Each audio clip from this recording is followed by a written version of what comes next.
ಪ್ರಚಾರ ಅಲ್ಲ, ನಮ್ಮ ಉದ್ದೇಶ ವಿಚಾರ.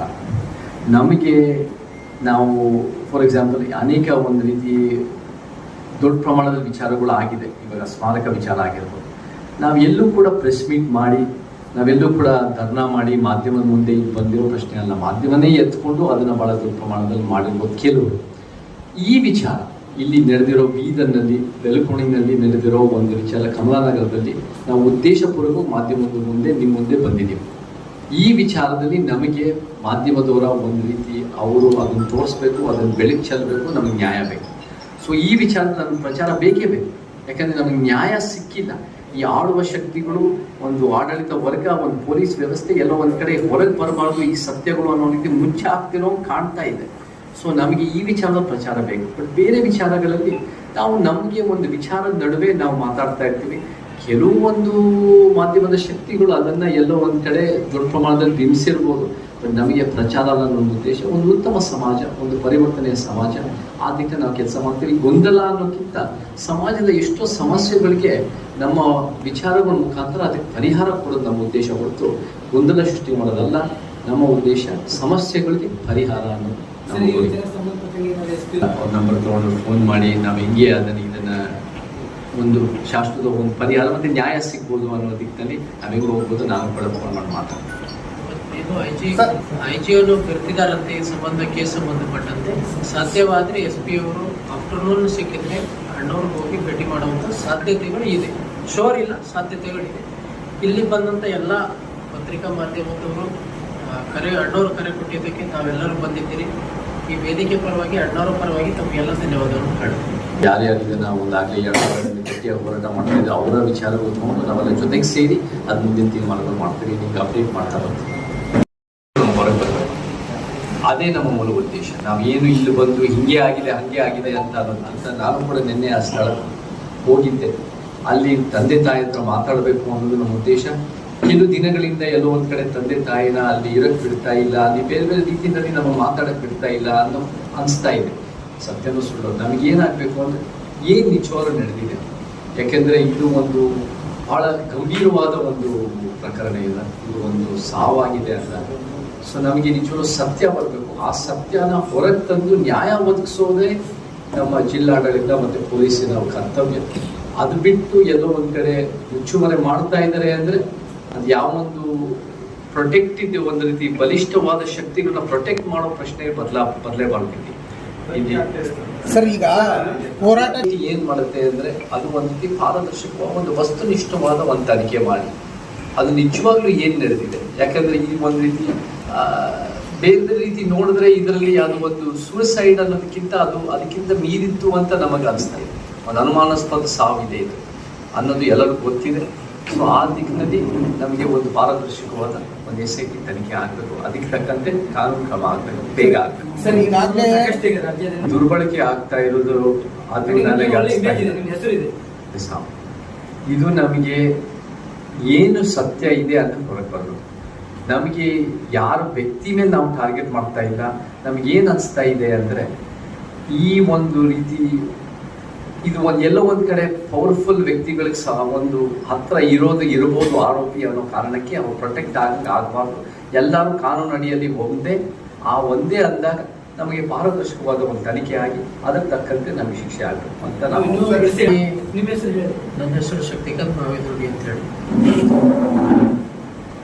ನಾನು ಚಿಕ್ಕವನು ಆದರೂ ಕೂಡ ನಮ್ಮ ಯಾರು ಭಗವಂತ ಕೋಬೋರು ಮಾಜಿ ಸಂಸದರಿದ್ದಾರೆ, ಮಿನಿಸ್ಟರ್ ಇದ್ದಾರೆ. ಕಳೆದ ಒಂದು 2024ರಲ್ಲಿ ಲೋಕಸಭೆ ಚುನಾವಣೆ ಆಗಿತ್ತು. ಅದರಲ್ಲಿ ಅವರು ಒಂದು ಗಣೇಶ್ ಮೈದಾನದಲ್ಲಿ ಒಂದು ದೊಡ್ಡ ರ್ಯಾಲಿ ಆಗಿತ್ತು. ಅವರು ನಾಮಿನೇಷನ್ ಹೋಗುವಾಗ ಅಲ್ಲಿ ಒಂದು ವೇದಿಕೆ ಕಾರ್ಯಕ್ರಮ ಮಾಡಿಕೊಂಡು ಅವರು ಒಂದು ಮಾತನ್ನ ಹೇಳ್ತಾರೆ. ಯಾರು ಭಗವಂತ ಕೋಬೋರು, ಖರಗೆ ಅಂಗಳದಲ್ಲಿ ದಲಿತರ ಮಾರಣ ಹೋಮವನ್ನು ನಡೆದಿದೆ ಅಂತ ಹೇಳಿ ಭಗವಂತ ಕೋಬೋರು ಹೇಳಿರ್ತಾರೆ. ಇದನ್ನ ಪ್ರಸ್ತಾಪನೆ ಮಾಡ್ತೀನಿ ನಾನು. ನಾವು ಅದು ಅವ್ರು ದೊಡ್ಡವರಿದ್ದಾರೆ, ನಾವು ಚಿಕ್ಕವರಿದ್ದೀವಿ. ನಮಗದು ನಾವು ಇನ್ನೂ ಆ ಟೈಮಲ್ಲಿ ಹುಟ್ಟಿರ್ಲಿಲ್ಲ. ಅದನ್ನು ಯಾಕೆ ಈ ಮಾತನ್ನ ಭಗವಂತ ಕೋಬೋರು ಆ ಟೈಮಲ್ಲಿ ಕೇಳಿದ್ರು? ಇಲ್ಲಿ ಯಾರು ಪೊಲಿಟಿಕಲ್ ಆಗಿ ಯಾರು ಮಾಡ್ತಾ ಇಲ್ಲ. ಈ ಒಂದು ವಿಷಯಕ್ಕೆ ಸಂಬಂಧಪಟ್ಟಂತೆ ಯಾರು ಕೂಡ ಇದರಲ್ಲಿ ಪೊಲಿಟಿಕಲ್ ಇನ್ವಾಲ್ವ್ ಇಲ್ಲ. ಡೇ 1 ಇಂದ ನೋಡ್ತಾ ಇದ್ದೀವಿ. ಆತ್ಮಹತ್ಯೆ ಆಯಿತು, ಆಮೇಲೆ ಅನುಮಾನಾಸ್ಪದ ಸಾವು ಆಯಿತು, ಒಂದು ಯಾರಾದ್ರೂ ಒಂದು ಹುಡುಗ ಅಪ್ರಾಪ್ತ ಬಾಲಿಕೆಯನ್ನ ತಗೊಂಡು ಹೋದ್ರೆ ಅವನ ಮೇಲೆ ಪೋಸ್ಕೋ ಕೇಸ್ ಹಾಕ್ತಾರೆ. ಈ ಪ್ರಕರಣದಲ್ಲಿ 8ನೇ ತಾರೀಕು ಆ ವ್ಯಕ್ತಿ ಏನ್ ಮಾಡಿದಾನೆ, ಅವಳ ಮನೆಯಿಂದ ಕರ್ಕೊಂಡು ಹೋಗಿದ್ದಾನೆ. ಇದು ಅನುಮಾನ, ಇದು ಆತ್ಮಹತ್ಯೆ ಅಂತ ಹೇಳ್ತಾರೆ. ಪೋಸ್ಕೋ ಯಾಕಾಗಿಲ್ಲ? ಇದು ಅವತ್ತಿನ ದಿನನೇ ಪೋಸ್ಕೋ ಕೇಸ್ ಆಗ್ಬಿಟ್ಟಿತ್ತಲ್ಲ. ಯಾರೋ ಒಬ್ಬ ಬಡ ವ್ಯಕ್ತಿ ಯಾವುದೋ ಒಂದು ಹುಡುಗಿನ ಅಪ್ರಾಪ್ತ ಬಾಲಿಕೆಯನ್ನ ತಗೊಂಡು ಹೋದ್ರೆ ಇದೇ ಪೊಲೀಸ್ ಇಲಾಖೆಯವರು ಪೋಸ್ಕೋ ಕೇಸ್ ಹಾಕ್ತೀರಾ? ಅವನ್ನ ಸಿಗ್ಲಿಲ್ಲ ಅಂದ್ರೆ ಅವ್ರ ತಂದೆ ತಾಯಿಗಳನ್ನು ತಂದು ಕೂಡ ಹಾಕ್ತೀರಾ?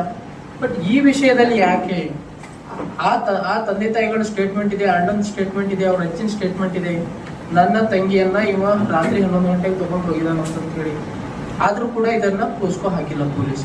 ನಿಮಗೆ ಪೊಲೀಸರು ವ್ಯಕ್ತಿಗಳ ಒಂದು ಶಕ್ತಿ ಇದೆ ಇದೆ ಸರ್. ಜಿಲ್ಲೆಯಲ್ಲಿ ತುಂಬಾ ಜನರು ಇದ್ದಾರೆ.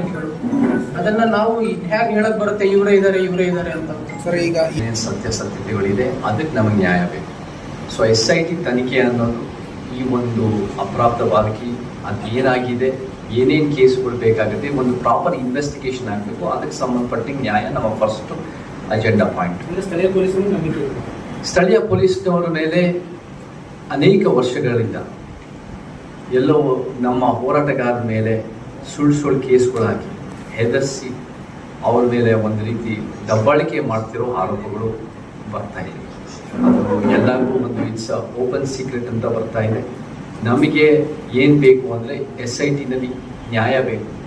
ಮತ್ತು ಅದ್ರ ಜೊತೆ ಈ ಒಂದು ವಿಚಾರದಲ್ಲಿ ನಮಗೆ ಯಾರಾದರೂ ಇದಕ್ಕೆ ಒಂದು ರೀತಿ ಬಿಹೈಂಡ್ ಕ್ಲೋಸ್ ಡೋರ್ಸು ಇದನ್ನು ಪ್ರೊಟೆಕ್ಟ್ ಮಾಡ್ತಾ ಇದ್ದಾರೆ, ಮತ್ತು ಅವರ ಒಂದು ಸರ್ಕಾರ ಜವಾಬ್ದಾರಿ ಮಾಡೋದು ಬಿಟ್ಟು ಬೇರೆದೇನಾದರೂ ಒಂದು ಮಾಡ್ತಾ ಇದ್ದಾರೆ ಅಂದರೆ ಅದಕ್ಕೂ ಕೂಡ ನಾವು ಹೋಮ್ ಮಿನಿಸ್ಟರ್ ಹತ್ರ ಹೋಗಿ ಅದು ಕೂಡ ನಮಗೆ ಒಂದು ಇನ್ಕ್ವೈರಿ ಆಗಕ್ಕೆ ನಾನು ಕೂಡ ಅವ್ರ ಜೊತೆ ಕೂತು ಮಾತಾಡ್ತೇನೆ. Because that is also something very important ನಮಗೆ ಅಲೆಮಾರಿಗಳಿಗೆ. ನಾವು ಕೂಡ ಇಲ್ಲಿ ಅಲೆಮಾರಿಗಳಿಗೆ ಈ ಭಾಗದಲ್ಲಿ ಬೀದರ್ ಸಿಟಿನಲ್ಲೂ ಕೂಡ ಭಾಳ ವರ್ಷದಿಂದ ಹೋರಾಟ ಮಾಡ್ಕೊಂಡು ಬರ್ತಾ ಇದ್ದೀವಿ. ನಮಗೆ 2 ಎಕರೆ ಇಲ್ಲಿ ಸ್ಯಾಂಕ್ಷನ್ ಆಗಿದೆ ಅಂತ ನನಗೂ ಕೂಡ ನಮ್ಮ ಸ್ನೇಹಿತ ರಾಹುಲ್ ಅವರು ಈ ರೀತಿ ಆಗ್ತಾ ಇದೆ, ಅದು ಒಂದು ರೀತಿ ಕೆಲಸಗಳಾಗ್ತಾ ಇದೆ. ಬಟ್ ನನಗೇನು ಕಾಣುತ್ತೆ ಅಂದರೆ ಭಾಳ ತೊಡಗಿಸ್ಕೊಂಡು ಭಾಳ ಹೋರಾಟ ಮಾಡಿ ಭಾಳ ಅವ್ರಿಗೆ ನ್ಯಾಯ ಒದಗಿಸ್ಬೇಕು. ಅವ್ರು ಗುಡಿಸಲು ಬದುಕ್ತಿದ್ರು ಹೋರಾಟ ಮಾಡಿದ್ರು ಕೂಡ ಎಷ್ಟೋ ದಿನಗಳು, ತಿಂಗಳುಗಳು, ವರ್ಷಗಳಾದ ಮೇಲೆ ಅದು ಒಂದು 2 ಎಕರೆ ಮಾಡಿರೋದು. ಬಟ್ ನಮಗೆ ಒಂದು ಗಟ್ಟಿಯಾದ ಪೊಲಿಟಿಕಲ್ ಸ್ಟ್ರೆಂತ್ ಇದೆ, ನಮಗೆ ಗಟ್ಟಿಯಾದ ಒಂದು ರೀತಿ ಪೊಲಿಟಿಕಲ್ ನಮ್ಮದೇ ಆದ ಒಂದು ಸಿದ್ಧಾಂತ ಸ್ಟ್ರೆಂತ್ ಇದ್ದರೆ ಈ ರೀತಿ ಬರೀ ಒಂದು ಬೀದರ್ ಜಿಲ್ಲೆನಲ್ಲಿ ಮಾತ್ರ, ಒಂದು ಭಾಗದಲ್ಲಿ ಮಾತ್ರ ಅಲ್ಲ, ಇಡೀ ಕರ್ನಾಟಕದಲ್ಲಿ ಎಲ್ಲ ಅಲೆಮಾರಿಗಳಿಗೂ, ಎಲ್ಲ ಗುಡಿಸಲು ಬದುಕ್ತಿರೋರ್ಗೂ, ಎಲ್ಲ ನಮ್ಮ ಶೋಷಿತ ವರ್ಗಕ್ಕೂ, ಎಲ್ಲ ಆದಿವಾಸಿ ದಲಿತರಿಗೂ, ಯಾರ್ಯಾರು ನಮಗೆ ಕಷ್ಟದಲ್ಲಿ ಬದುಕ್ತಿದ್ರು ಅವರೆಲ್ಲರಿಗೂ ನಾವು ನ್ಯಾಯ ಒದಗಿಸ್ಬೋದು. That is the power of politics, that is the power of political strength. So ಆ ದಿಕ್ಕಿನಲ್ಲೂ ಕೂಡ ನಾವು ಯೋಚನೆ ಮಾಡಬೇಕು. ಬಟ್ ನಮ್ಮ ಹೋರಾಟಗಳು ಯಾವುದೇ ಕಾರಣಕ್ಕೂ ಇದಲ್ಲ.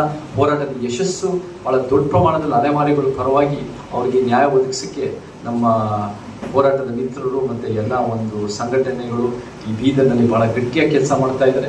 ಅವ್ರ ಜೊತೆ ನಾನು ಎಂದಿಗೂ ನಿಂತ್ಕೊಂಡಿದ್ದೇನೆ. ಭಾಳ ಒಂದು ಇಟ್ ಈಸ್ ನಾಟ್ ಈಸಿ. ಅಲ್ಲೂ ಒಂದು ಕಷ್ಟ ಆಗುತ್ತೆ, ಅಲ್ಲೂ ಕೂಡ ಒಂದು ಮೆಂಟಲಿ, ಫಿಸಿಕಲಿ ಬೇರೆ ಬೇರೆ ರೀತಿ ಕಷ್ಟಗಳು ಆಗುತ್ತೆ. ನಮಗೆ ಇದೇನು ಕಾಣಿಸುತ್ತೆ ಅಂದರೆ